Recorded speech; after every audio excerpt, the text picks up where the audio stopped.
Hey, Human ClickFunnels support here. So in this video, I'm just going to go over how we can configure the order bump element. Before we jump in and look at the element itself though, there's some general background I should go over here. First, you will only be able to add this element if you have first selected a order form template. And secondly, in order to properly use it, you need to make sure that you have at minimum 2 products set up, 1 regular product and 1 product marked as the order bump. In order to do this, we'll click on the products tab here. You can see I currently have 2 products set up. This is my regular product. I also have an order bump product. To tell the system that we want the second product to be the order bump, we can click on the edit tab, scroll down a little bit where it says advanced billing options. We'll click expand and we'll make sure that we have it checked off here and marked off as being the order bump. Now we can jump into the editor itself. I currently have a simple page set up with no content. We'll start by adding in a new element. I should note, in this video, we're just going to go over the order bump element. However, you do need to have a complete and properly set up form in order to use the order bump element. It can't be used sort of just on its own. So we'll add in the order bump element. To get into the settings, we can click on the element itself, or we can hover over it and click on the gears icon.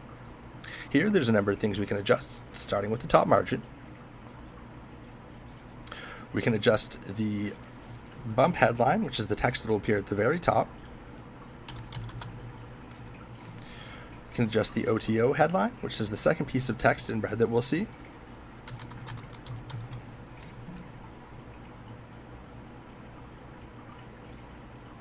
And finally, we can adjust all the rest of the text.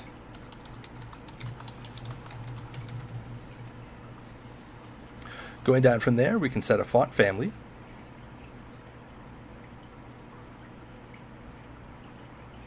We can adjust the size of the text, adjusting the headline, as well as just the text itself.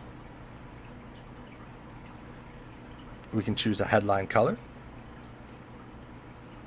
We can choose a text color.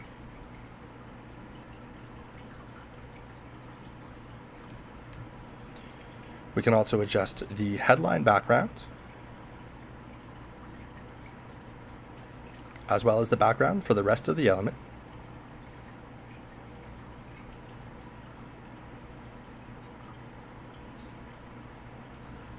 We can adjust the border color. We can get some additional configuration options by clicking on the Advanced tab. By default, the Styles tab will be pre-selected. Here we can adjust the radius, which will adjust how rounded we want the corners to be. So going from 0 pixels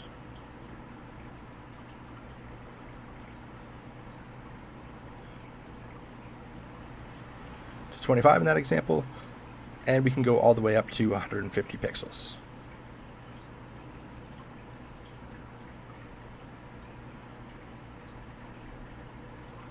We can adjust the border, choosing from full border, no border, just bottom, just top, or only top and bottom.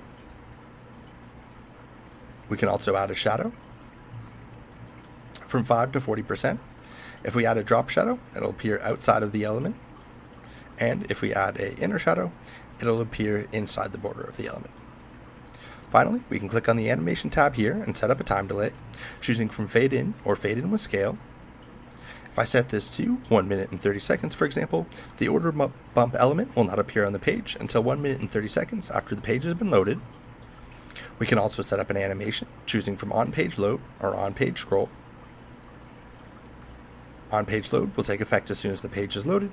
On-page scroll will only take effect when the element in question actually comes into view for the user. Finally, we can choose the style, and we can set a delay in milliseconds. So hopefully this helps clear things up a little bit in terms of how to configure the order bump element inside of the ClickFunnels editor. If you do have some more questions though, or anything like that, definitely go ahead and let us know in support chat.